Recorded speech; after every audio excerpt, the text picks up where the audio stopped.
Welcome to The Explainer. Today, we're cracking open the secrets of power negotiating. We're going to be diving into Roger Dawson's legendary playbook to help you absolutely master any deal you come up against. So let me ask you, do you just hate negotiating? I mean, do you walk away from a deal with that sinking feeling that you got taken for a ride, that you left money on the table? Yeah, you're definitely not alone. But what if I told you that feeling is something you can completely control? See, most of us look at negotiation like it's some big, scary battle that we have to win. But the real power negotiators, they see it totally differently. For them, it's not a conflict at all. It's a game with a very clear set of rules. And today, we're going to teach you how to play. Okay, let's dive right into the first part of the game. Now, the core idea, the whole philosophy of power negotiating is actually surprisingly simple. Ready for it? It is not about you winning. It's about making them feel like they won. Their perception of victory, well, that's your real prize. So, how in the world do we create that win-win feeling for them? Well, it all starts with your opening moves. In the game of negotiation, how you start is one of the absolute best predictors of how you're going to finish. So the number one rule of the opening is just fundamental. You must ask for more than you actually expect to get. Why? Well, first off, and this is kind of funny, you might just get it. But more strategically, it gives you room to negotiate, room to make concessions, which makes the other person feel good. It also raises the perceived value of what you're offering. It stops the whole thing from deadlocking right at the start. And it creates the perfect setup for them to feel like a winner by talking you down from that super high opening position. And this brings us to a really powerful technique called bracketing. Let's look at this.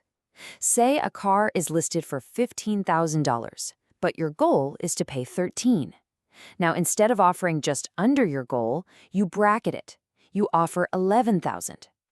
Now, think about it. The midpoint between their position and yours is now exactly your target. It's an expert move that just anchors the whole negotiation right where you want it. And this leads us to a universal, unbreakable rule. Never, and I mean never, say yes to the first offer. It just sets off these automatic negative reactions. If you accept their first offer right away, their brain doesn't go, great, it goes, oh no, what's wrong with this thing? And what about you? If they instantly say yes to your first offer, your stomach drops and you think, darn it, I could have done better. You instantly feel like you lost. Okay, so the board is set, the opening moves are out of the way. Now we're into the middle game. This is where you start to deploy your playbook of tactical power gambits.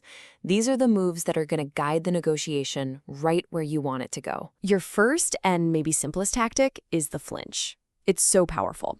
When they tell you their price or their terms, you react with visible, audible shock. A sharp intake of breath, a wince. Maybe you even physically take a step back. You have to remember, people believe what they see way more than what they hear.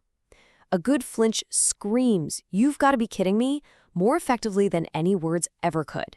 And you'd be surprised how often it makes them immediately improve their own offer. Now, right after you flinch, you can follow up with something called the vice technique.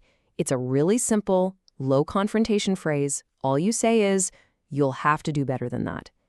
And then you shut up. You just go completely silent. It's not aggressive, right? But it puts all the pressure right back on them to improve their position. That silence is just deafening, and it works. This one's a classic for a reason. The higher authority gambit. It lets you squeeze out one more concession without you having to be the bad guy. So here's how it works. First, you negotiate the absolute best deal you can. Then you say, "This looks great. I just need to get the final sign-off from my partner." Then you leave, come back and say, "Man, I fought for you, but they're being so tough, they won't approve it unless we can just get this one last little thing." It gives you a second bite at the apple, and you look like the good guy. We've all seen this in the movies, right? The good guy/bad guy routine. One negotiator is just aggressive, unreasonable, the bad guy. And then their partner, the good guy, swoops in to save the deal, and they try to make you feel like they're on your side. They'll say something like, "Listen, don't worry about him. He's just stressed. If you can just be a little more flexible on the price, I think I can get him to agree." Yeah, don't fall for it. They're both playing for the same team. Okay, now not all gambits are about applying pressure. Some are about diffusing it. So when the other side raises an objection or maybe gets a little hostile, arguing is the absolute worst thing you can do. Instead, there's a simple three-part phrase that can totally disarm them and build rapport. The technique is called feel, felt, found. It's brilliant. You say, I understand how you feel. You know, a lot of other people have felt the exact same way. However, what they have found is, see what you did there? By validating their emotion instead of telling them they're wrong, you make them way more receptive to hearing your point. It's respectful, and it's incredibly disarming. All right, you've skillfully navigated the middle game. Now it is time to close the deal. This is the end game. This is where you lock in all your gains and you finish with a flourish that, believe it or not, leaves everyone happy. Let's talk about the nibble. A nibble is a small concession you ask for after the main deal has already been struck. This is a moment of, believe it or not, maximum vulnerability for the other person.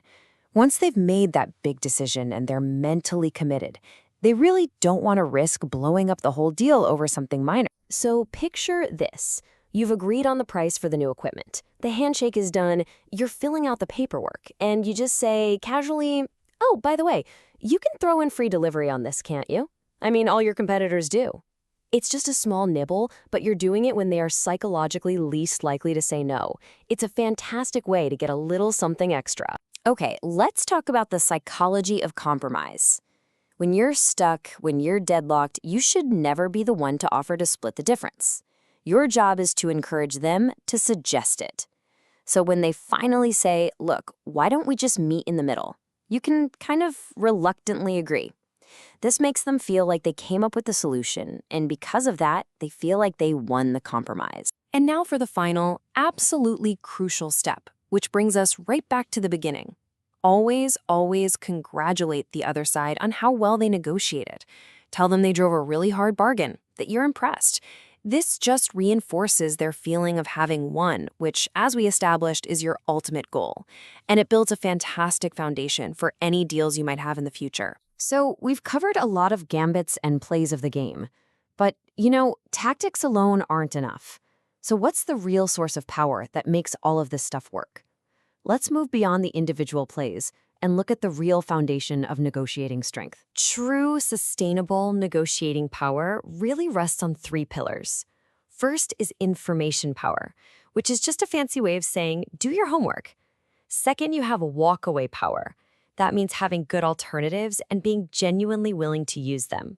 And third, and this one's huge, is reverent power, building a rock-solid reputation for integrity. Because people with principles, well, they have incredible influence. Of all the sources of power, this one is the most important. Nothing, and I mean nothing, gives you more leverage than genuinely projecting that you are willing and able to walk away if the deal isn't right for you. The second they know you don't need this deal, their entire perspective shifts. So we've completely reframed negotiation, right? It's not a scary conflict anymore. It's a winnable game. We've looked at the opening, the middle game, and the close. We've seen the tactics, but more importantly, we've seen the true sources of power. So the only question left is, for your next negotiation, are you ready to play?